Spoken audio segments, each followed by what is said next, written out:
বর্তমান বাংলাদেশের সাংস্কৃতিক বিষয়ে সমন্বয়ক কিনে অনেক আলোচনা এবং সমালোচনা হচ্ছে সারোয়ার ফারুকী।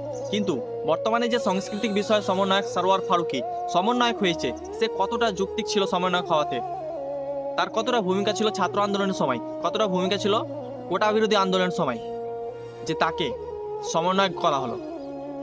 যে মানুষটি ছাত্র আন্দোলনের সময় শুধুমাত্র তার ফেসবুক প্রোফাইল লাল করেছিল, শুধুমাত্র কয়েকটা পোস্ট করেছিল, তাই তাকে সমন্বয়ক বানিয়ে দেওয়া হলো। কিন্তু আরেকদিকে আসিফ মাহতাব স্যার, যে 2011 সাল থেকে এই স্বৈরাচারের বিরুদ্ধে আন্দোলন করে এসেছিল, এই স্বৈরাচারের বিরুদ্ধে কথা বলে এসেছিল, আর এই 2024 সালে এসে তার ভূমিকা যে কী ছিল সেটা আপনারা সবাই জানেন ভালো করে। কিন্তু দিন শেষে তাকে কোনো সমন্বয়ক পদে বসানো হলো না। কাকে বসানো হলো? যে সারা জীবন আওয়ামী লীগের পা চেটে এসেছে, আওয়ামী লীগের ছায়ার তলে বড় হয়েছে সারোয়ার ফারুকীকে, তাকে সাংস্কৃতিক বিষয়ে সমন্বয় করা হলো। এখন আপনারা অনেকেই বলবেন, এখন তো বর্তমান ডক্টর ইউনূস প্রধান উপদেষ্টা রয়েছে, সে তো বানিয়েছে, তাকে বলেন।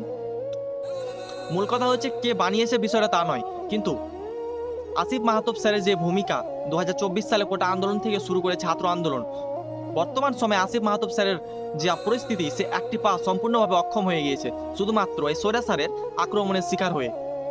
কিন্তু দিন শেষে তাকে কি দেখা হলো? তাকে আমরা সবাই ভুলে গিয়েছি।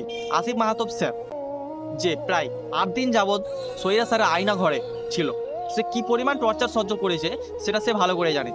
কিন্তু এই সারোয়ার ফারুকী কি করেছিল সেই সময়? শুধুমাত্র ফেসবুক লাল করেছিল, ফেসবুকের প্রোফাইলটা, এবং 4-5টা পোস্ট করেছিল।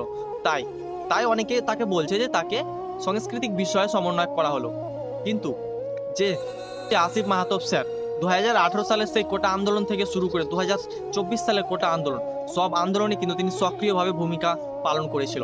কিন্তু তাকে কোনো রকম সমন্বয়ক পদে আমরা কিন্তু এখন পর্যন্ত দেখতে পাইনি। কারণটা কি? সে সম্পূর্ণভাবে ইসলাম পদ্ধতিতে চলাফেরা করে। তাই বাংলাদেশের সর্বপ্রথম কোনো টিচার বা কোনো মাস্টার যদি এলজিবিটির বিরুদ্ধে কথা বলে থাকে, সেটা হচ্ছে স্যার আসিফ মাহতাব। কিন্তু যে এলজিবিটিকে সাপোর্ট করে, যে সমকামী থেকে প্রতিনিয়ত প্রমোট করে যাচ্ছিল সারোয়ার ফারুকী, তাকে করা হলো সাংস্কৃতিক বিষয়ে সমন্বয়ক, এবং আসিফ মাহতাবকে কোনো পদই দেওয়া হলো না।